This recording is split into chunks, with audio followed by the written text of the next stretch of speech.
BPC 66th prelims question part third. इसमें 100 से 50 question होंगे last. 100th number of question. 1923 में स्वराज पार्टी का गठन किसने किया? CR दास और मोतीलाल नेहरू। बहुत इजी क्वेश्चन है। स्वराज पार्टी का गठन सदन में घुस करके अंग्रेज़ों का विरोध करने के लिए किया गया था। कांग्रेस पार्टी ने इसका विरोध किया था, लेकिन कुछ लोगों ने अलग दल मिला करके चुनाव लड़ने का फैसला किया। उस दल का नाम स्वराज दल रखा गया। उसके मेन लीडर थे CR दास और मोतीलाल नेहरू। और 101 नील दर्पण में किसान का जो उत्पीड़न होता था बंगाल में, उस पर आधारित है। एक नाटक का किताब है वो। उस किताब को दीनबंधु मित्र ने लिखे थे। वांडीवास का युद्ध 1760 में फ्रांसीसी और अंग्रेज़ों के बीच हुआ था। 103 अलग निर्वाचक मंडल का आरंभ शुरुआत कौन से कानून से हुआ था? 1909 के जो मॉर्ले मिंटो रिफॉर्म था उसी से हुआ था। उसमें मुस्लिमों को धर्म के आधार पर अलग निर्वाचक मंडल दिया गया। बोला गया कि उनका प्रतिनिधि सिर्फ उसी कम्युनिटी से चुना जाएगा। चुनने वाले जो वोटर होंगे सिर्फ उसी कम्युनिटी के होंगे। और यही कानून आगे चलकर पाकिस्तान का बीज बना। कभी कभी सवाल पूछा जाता है कि पाकिस्तान का बीज कहाँ पर है, तो राइट आंसर यही होगा। 1831 में बुद्धो भगत के नेतृत्व में कोल विद्रोह किस क्षेत्र में हुआ था? इसका राइट आंसर होगा सिंहभूम।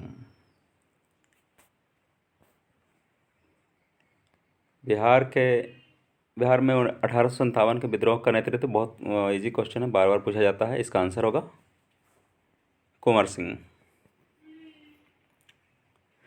जनजाति और जिले के निम्न जोड़ों में से कौन सा जोड़ा सही नहीं है?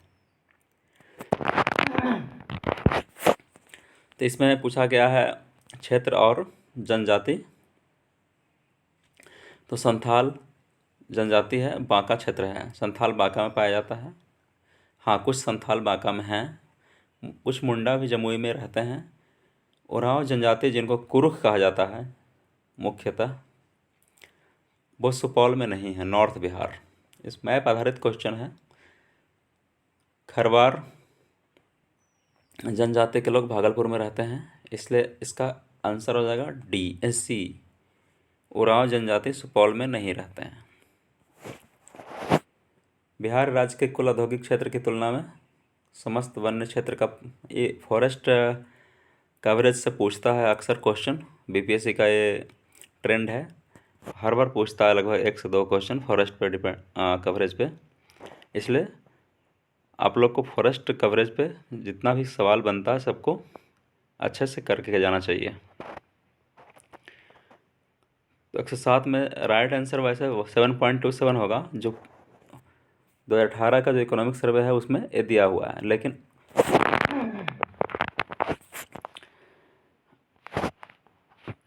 लेकिन लेटेस्ट सर्वे के अनुसार 7.76 है। लेटेस्ट फॉरेस्ट रिपोर्ट 2019 के हिसाब से, फॉरेस्ट रिव्यू का जो रिपोर्ट आता है ना, उसका अनुसार 7.76 है। लेकिन इसका आंसर इसलिए BPSC ई कंसीडर कर सकती है, नन ऑफ दिज। निम्न में से किस जिले में बिहार का एकमात्र राष्ट्रीय उद्यान स्थित है? एकमात्र राष्ट्रीय उद्यान पश्चिम चंपारण वाल्मीकि राष्ट्रीय उद्यान करके है वही, इसलिए आंसर C होगा। निम्न देशों में किस देश में 2019 में सालाना सबसे अधिक सोने का उत्पादन हुआ? चीन होगा आंसर। चीन में सबसे ज़्यादा गोल्ड प्रोडक्शन हुआ था 2019 में। 2018 दिसंबर तक के अनुसार विश्व के निम्न देशों में किस देशों में सबसे अधिक भारतीय हैं? अब इसमें भी थोड़ा सा डिस्प्यूट हो सकता है। अगर उस देश के कंट्री के परसेंटेज के हिसाब से पूछा गया है कि उस देश का परसेंटेज में सबसे ज़्यादा भारतीय, उस देश के पॉपुलेशन का सबसे ज़्यादा परसेंटेज, तो संयुक्त अरब अमीरात होगा, क्योंकि संयुक्त अमीरात का टोटल पॉपुलेशन का 40% पॉपुलेशन इंडियन है। लेकिन अगर एब्सोल्यूट वैल्यू में पूछा गया है तो यूएसए हो जाएगा इसमें, कि सबसे ज़्यादा इंडियन सिंपली कहाँ रहते हैं, इंडियन, तो यूएसए होगा। लेकिन किसी कंट्री के पॉपुलेशन का परसेंटेज में पूछा गया है तो यूएई का टोटल पॉपुलेशन का 40% जनसंख्या इंडियन है, इसलिए आंसर उस केस में यूएई होगा। तो इस क्वेश्चन को बीपीएससी कहाँ कंसिडर करती है, देखना होगा। ग्रीनलैंड देशों में से किस देश का भाग है? ग्रीनलैंड निम्न देशों में से किस देश का भाग है? ग्रीनलैंड डेनमार्क का एक हिस्सा है, सबसे बड़ा आइलैंड है। तो भागलपुर क्षेत्र की दृष्टि से जापान का सबसे भौगोलिक दृष्टि से जापान का सबसे बड़ा द्वीप है तो होन्शु, जिसमें 4 द्वीप है, होकाइडो, होन्शु, शोकोकू और क्यूशु, जिसमें होन्शु जो है ऊपर से नॉर्थ से सेकंड वाला जो है होन्शु, वो सबसे ज़्यादा बड़ा है। निम्न में से किस महाद्वीप में सबसे अधिक देश हैं? कौन से कॉन्टिनेंट में सबसे ज़्यादा अधिक देश हैं? तो ये मैप आधारित क्वेश्चन है। अगर मैप माइंड में रहता तो ये क्वेश्चन आसानी से बनाया जा सकता था। इसका आंसर होगा अफ्रीका। बहुत लोग यूरोप में भी कर सकते हैं, बहुत लोग एशिया भी कर सकते हैं, लेकिन इसका आंसर सी है, राइट आंसर।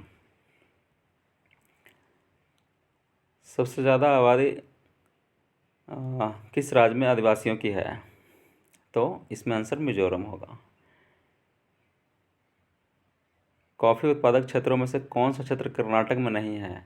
चिकमंगलूर, कुर्ग और बाबा बुदान, ये सब कर्नाटक में है, लेकिन पैलनेज तमिलनाडु में है। भौगोलिक क्षेत्र की दृष्टि से भारत के निम्न जिलों में से कौन सा जिला सबसे बड़ा है? इसमें भी विवाद हो सकता है।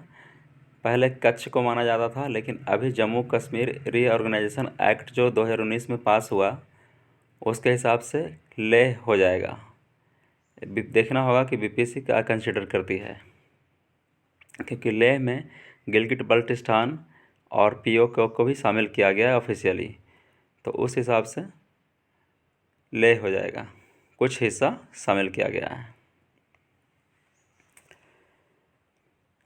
119 निम्न हिमालय पर्वत श्रेणियों में से किस पर्वत श्रेणी को अटल टनल पार करती है? इसमें पूर्वी पंजाल होगा। ये हाल फिलहाल में ही मोदी जी ने उद्घाटन किया था। बिहार में प्रवाहित होने वाली निम्न नदियों में से उत्तर की ओर प्रवाहित होने वाली कौन सी नदी है?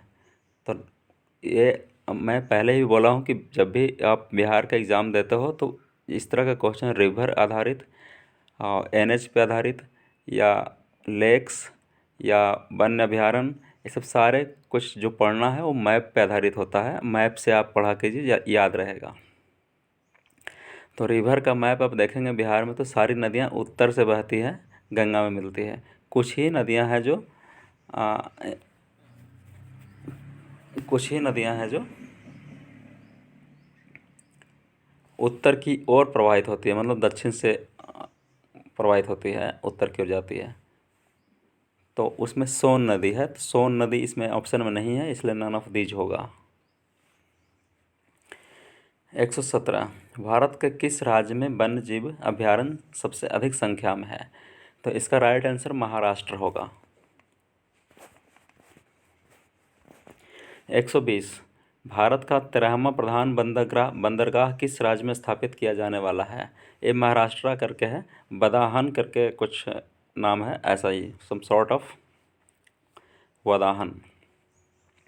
123 उद्योग और स्थान के निम्न जोड़ों में से कौन सा जोड़ा सही नहीं है? इसमें रेल डिब्बा और अभियांत्रिकी भागलपुर में नहीं है। फर्टिलाइज़र का बौराही में है। सीमेंट की भी बंजारी जगह का नाम है, वहाँ पे भी है सीमेंट का कारखाना। और ऑयल रिफाइनरी तो बरौनी में है ही, बहुत फेमस है। निम्न में से कौन सा राज्य भारत में सर्वाधिक सौर ऊर्जा का उत्पादक है? इसमें कर्नाटका होगा। इसमें कर्नाटका होगा, इसका आंसर कर्नाटका होगा। एक गलत दे दिया है, इसका राइट आंसर कर्नाटका होगा। 124 निम्न में से किस जिले में पिडमेंट स्वयं मिट्टी पाई जाती है? पिडमेंट स्वयं मिट्टी तराई क्षेत्र में पाई जाती है, वो हिमालय के जस्ट बाद पश्चिम चंपारण में होगा।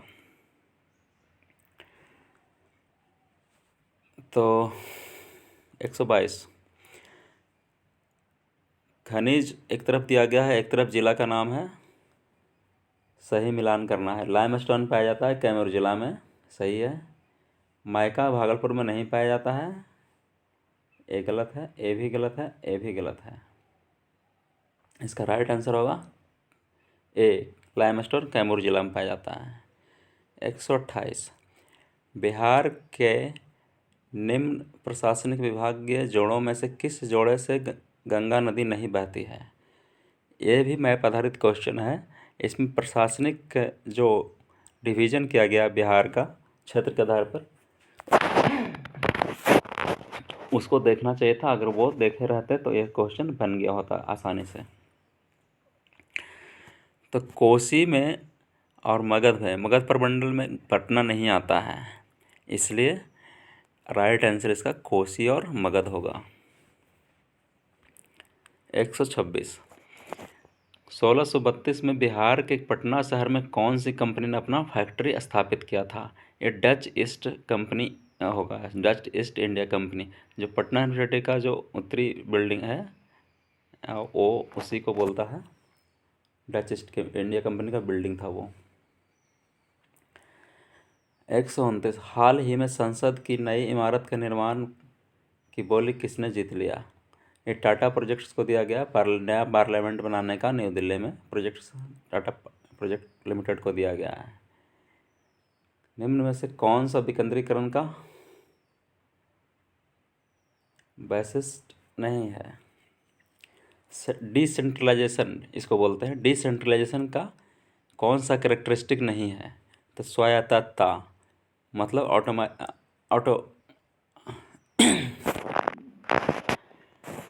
मतलब इसमें सॉवरेनिटी नहीं बोल सकते हैं इसको स्वायत्तता मतलब होता है क्या कि किसी बाहरी शक्तियों का हस्तक्षेप नहीं होना चाहिए। तो इसका आंसर डिसेंट्रलाइजेशन का तो होता ही है कि स्वायत्तता मतलब खुद से वहाँ का कानून बनाने का अधिकार मिलना चाहिए। लोक सहभागिता, पब्लिक पार्टिसिपेशन है इसमें। स्थानीय मुद्दों में आत्मविश्वास को नहीं जगाना, स्थानीय समुदायों में आत्मविश्वास को नहीं जगाना, और स्थानीय समुदायों में को सशक्त करना, मतलब लोकल बॉडी को सशक्त करना भी डिसेंट्रलाइजेशन का एक पर्पस होता है। इसका मेन आंसर होगा सी, जिसमें लोकल कम्युनिटी में आत्मविश्वास को नहीं जगाना। वैसे इस एक डिस्पुटेबल आंसर है, इसका राइट आंसर ई भी हो सकता है, क्योंकि डिसेंट्रलाइजेशन करते हैं तो लोकल बॉडी को भी हम लोग ताकत और पावर देते हैं। तो लोकल बॉडी को जब पावर देते हैं तो लोकल कम्युनिटी में भी आत्मविश्वास का मतलब आत्मविश्वास बढ़ता है लोकल कम्युनिटी में भी। तो इसलिए इसका आंसर बीपीएससी ई भी कंसिडर कर सकता है, लेकिन इसका appropriate answer as of now C होना चाहिए, नॉर्मल।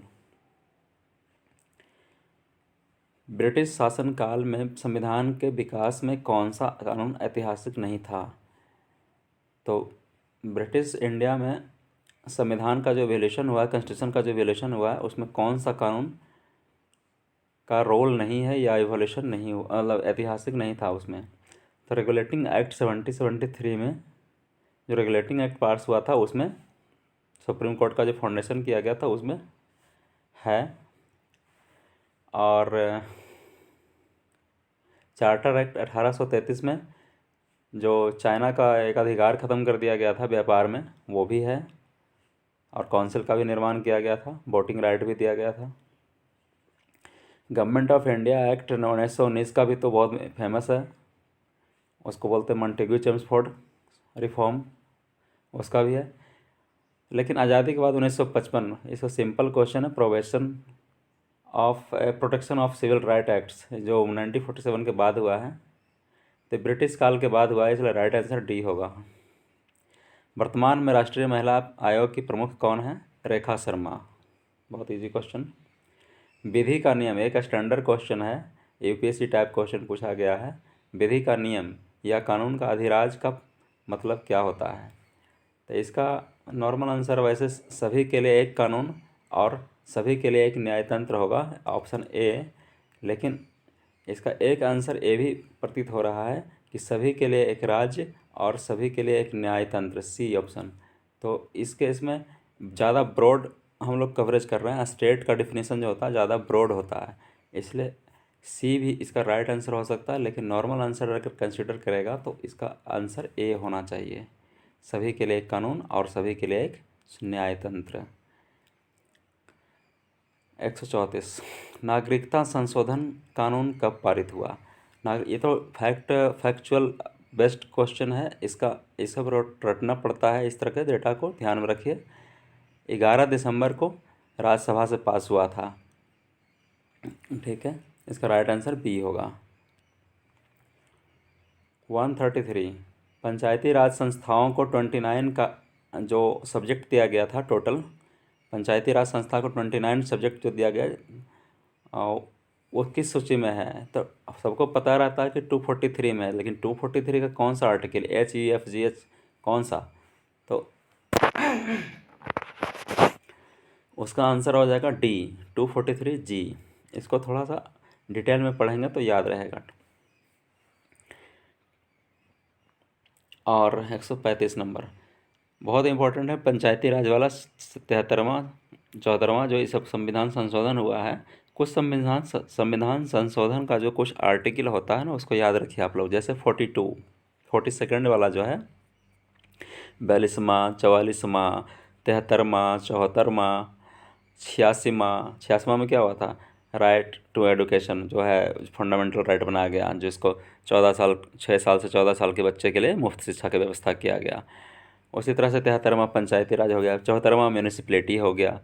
उसी तरह से लेटेस्ट वाला जो है NJSE वाला जो था, GST वाला था, अभी CAA वाला जो हो गया है ना, जम्मू कश्मीर वाला हो गया। ये सब का संविधान संशोधन जो होता है उसको याद रखा कीजिए आप लोग, जो इम्पोर्टेंट है। तो उससे 1 से 2 क्वेश्चन आता है हर साल। तो 136, 73वां संविधान संशोधन कानून की वैधानिक शुरुआत किस संशोधन बिल से हुई थी? इसका होगा 64वां, राजीव गांधी सरकार ने शुरू किया था। 136, बिहार सरकार ने अगस्त 2018 में एक नई योजना सतत जीविकोपार्जन योजना की शुरुआत किया था। इस योजना का उद्देश्य क्या है? इसका देखेंगे आप तो बहुत सारे लोग बोलेंगे कि मोर देन वन आंसर होगा, लेकिन इसका मोस्ट अप्रोप्रिएट आंसर सी होगा।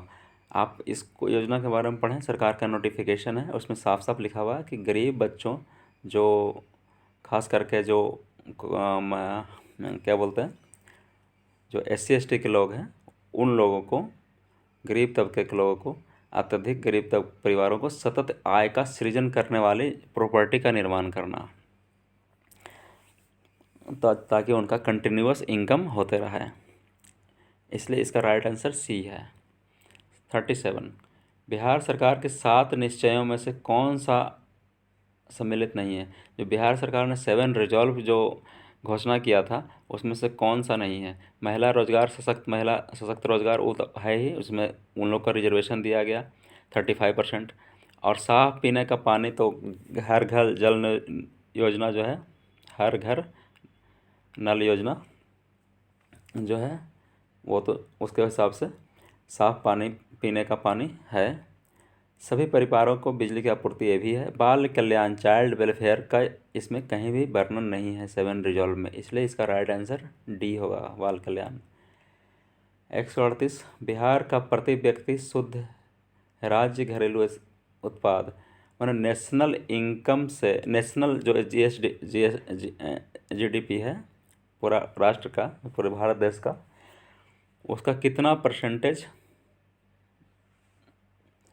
बिहार का है? तो इसका 33% है। ये रिव्यू का क्वेश्चन है, इकोनॉमिक रिव्यू का। इकोनॉमिक रिव्यू से कुछ सवाल पूछा जाता है, वो आप लोग समरी पढ़ के जाएंगे तो बन जाएगा। इकोनॉमिक रिव्यू का समरी।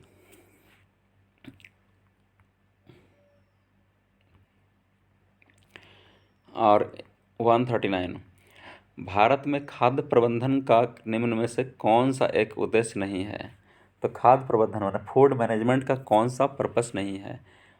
तो फूड का वितरण मतलब जो डिस्ट्रीब्यूशन है, खाद्यान्नों का वितरण तो है ही, पीडीएस सिस्टम के द्वारा हम लोग करते हैं, एफसीआई उसको मैनेज करती है, पब्लिक डिस्ट्रीब्यूशन सिस्टम। और खाद्यान्नों को खरीदते हैं, वो भी मैनेजमेंट का हिस्सा है। एमएसपी पे खरीदा जाता है, बहुत सारे किसानों से प्रोक्योरमेंट किया जाता है, तो वो भी एक हिस्सा है। खाद्यान्नों के बफर स्टॉक का रख रखाव, खाद्यान्नों का बफर स्टॉक जैसे एफसीआई उसको स्टोरेज करती है ताकि आपातकाल में काम आए, या तो जब प्राइस राइज को कंट्रोल करने में काम आए, जब भी प्राइस बढ़े, तो इस वजह से बफर स्टॉक को मेंटेन किया जाता है। डी, खाद्यान्नों का निर्यात एक्सपोर्ट मैनेजमेंट का हिस्सा नहीं है। हम लोग एक्सपोर्ट के लिए फूड मैनेजमेंट नहीं करते हैं, इसलिए आंसर होगा डी। भारत में राष्ट्रीय घाटे से तात्पर्य है रेवेन्यू डिफिसिट। रेवेन्यू डिफिसिट उसको बोलते हैं जो प्रशासन चलाने में खर्च होता है, जो पैसा पुलिस प्रशासन हो गया या सरकारी कामकाज करने में खर्च हो गया, पेट्रोल डीजल ये वो सब खर्च हो गया है ना, उसमें जो खर्च आता है उसको रेवेन्यू डिफिसिट ही बोला जाता है, जिससे कैपिटल प्रॉपर्टी का निर्माण नहीं होता है, कैपिटल इन्वेस्टमेंट नहीं हो रहा है, कैपिटल एक्सपेंडिचर नहीं हो रहा है। कैपिटल मतलब जिससे कि कोई इंफ्रास्ट्रक्चर का निर्माण करना हो, ब्रिज बनाना हो, और कोई स्ट्रक्चर का निर्माण करना हो, डैम बनाना हो, कोई रोड बनाना हो, ये सब क्या है, कैपिटल एक्सपेंडिचर के अंदर में आता है। तो रेवेन्यू डिफिसिट उसको बोलेंगे जिससे किसी कैपिटल प्रॉपर्टी का निर्माण नहीं होता हो, किसी इंफ्रास्ट्रक्चर का निर्माण नहीं होता हो। इसका राइट आंसर होगा बी। भारत सरकार को अपने उन व्ययों के विश्लेषण वित्त पोषण के लिए उधार लेने की आवश्यकता है जो पूंजीगत परिसंपत्तियों का निर्माण नहीं करते हैं। पूंजीगत परिसंपत्तियां मतलब कैपिटल प्रॉपर्टी, कैपिटल इंफ्रास्ट्रक्चर। 141, 2019-20 में निम्न में से कौन सा देश भारत का सर्वाधिक व्यापारिक भागीदारी वाला देश है? सर्वाधिक व्यापारी मतलब मैक्सिमम ट्रेड कहाँ पे हुआ है? यूनाइटेड स्टेट ऑफ अमेरिका से हुआ है। ठीक है, फैक्चुअल बेस्ड क्वेश्चन है। 142, भारतमाला परियोजना जो है वो रोड इंफ्रास्ट्रक्चर से रिलेटेड है। जो भारत का जो फ्रंटियर है उस पर रोड का निर्माण करना है, हिमालय बॉर्डर में या चारों तरफ जितना भी नॉर्थ साइड में जितना भी बॉर्डर है, भारतमाला परियोजना वो है। फ्रंटियर एरिया जो है, जो बॉर्डर एरिया है, ताकि वहाँ पर आर्म फोर्सेस को ईजिली पहुँचाया जा सके, वहाँ पर डेवलपमेंट का काम किया जा सके वहाँ, ताकि वहाँ पर इंफ्रास्ट्रक्चर का निर्माण हो और कनेक्टिविटी बढ़ सके। भारत में औद्योगिक क्षेत्र की उपलब्धि को मापने के लिए निम्न में से कौन सी संस्था औद्योगिक उत्पादन के सूचकांक को तैयार करती है? ये IIP index of industrial production को कौन जारी करता है? इसका आंसर पहले था सीएसओ, लेकिन कुछ पिछले साल क्या किया गया, मोदी सरकार ने एनएसएसओ और सीएसओ को मर्ज करके एक नया संस्था का निर्माण किया, एनएसओ। अब उसके हिसाब से एनएसओ होना चाहिए, लेकिन एनएसओ ऑप्शन में कहीं नहीं दिया हुआ है, एनएसएसओ दिया हुआ है। तो इसका एक डिस्प्यूटेबल क्वेश्चन है बीपीएससी का। अब इसका आंसर ई कंसिडर करना चाहिए बीपीएससी को, लेकिन पहले के हिसाब से अगर कंसिडर करेगा तो सीएसओ होगा, केंद्रीय सांख्यिकी कार्यालय। 144, व्यवसाय करने की सरलता पर 2020 की रिपोर्ट के अनुसार भारत ने अपने क्रम में सुधार किया है। तो ईज ऑफ डूइंग बिजनेस जो है वो अभी 63 थर्ड नंबर पे है, लास्ट ईयर 77 पे था। इसका राइट आंसर ए होगा। भारत के केंद्रीय बजट में संस्थागत कृषि साख का प्रवाह बढ़ाने के लिए वर्ष 2020-21 के लिए क्या लक्ष्य साखे लक्ष्य रखा गया है। ये बजट जो पास किया गया था इस बार, उसमें सबसे ज़्यादा पैसा कृषि एग्रीकल्चर को दिया गया था 15 लाख करोड़। तो बजट सुना कीजिए आप लोग। बजट में जो वन लाइनर टाइप का जो क्वेश्चन होता है, आंसर होता है, वो उसको ध्यान में रखिए। एग्रीकल्चर को कितना दिया, मैन्युफैक्चरिंग सेक्टर में क्या किया, इस तरह का सवाल है ना। परसेंटेज वाइज भी पूछता है कभी कभी। तो 146 पीएम कुसुम योजना, ये तो योजना से आधारित क्वेश्चन है। किसानों की डीजल और केरोसिन पर निर्भरता समाप्त करना तथा पंप सेटों को सौर ऊर्जा से जोड़ना। इसका राइट आंसर होगा डी। 150 भारत सरकार ने 2 जनवरी 2020 को बिहार राज्य को कृषि कर्मण पुरस्कार प्रदान किया। कृषि कर्मण पुरस्कार बिहार को मिला है मक्का और गेहूं के उत्पादन और उत्पादकता बढ़ाने के लिए। मक्का और गेहूं के उत्पादन और प्रोडक्टिविटी के लिए, है ना, मिला है बिहार सरकार को। 149 बिहार सरकार ने 1 अप्रैल 2019 से सार्वजनिक वित्तीय प्रबंधन प्रणाली CFMS, है ना, सेंट्रल फाइनेंशियल मैनेजमेंट सिस्टम का शुरुआत किया है। इसका राइट आंसर ए है। आप इसको ओपन करके देखेंगे तो इसमें साफ साफ लिखा हुआ है कि राज्य में समस्त वित्तीय कार्यकलापों को ऑनलाइन और कागज रहित बनाने के लिए इसका शुरुआत किया गया है, CFMS का। तो इसका आंसर ए होना चाहिए, लेकिन अगर ज़्यादा कुछ कंसिडर करेगा तो इसका आंसर ई भी दे सकता है BPSC। 148 निर्भीक, एक नया योजना जो भारत सरकार का 2021 में शुरुआत किया गया, निर्भीक, उसका आंसर होगा निर्यात क्षेत्र। 147 निम्न में से भारत का कौन सा व्यापारिक विश्व बैंक के 100 बैंकों में शामिल है। तो वर्ल्ड बैंक का जो जारी हुआ था लिस्ट, उसमें भारतीय स्टेट बैंक को 100 बैंक में शामिल किया गया था।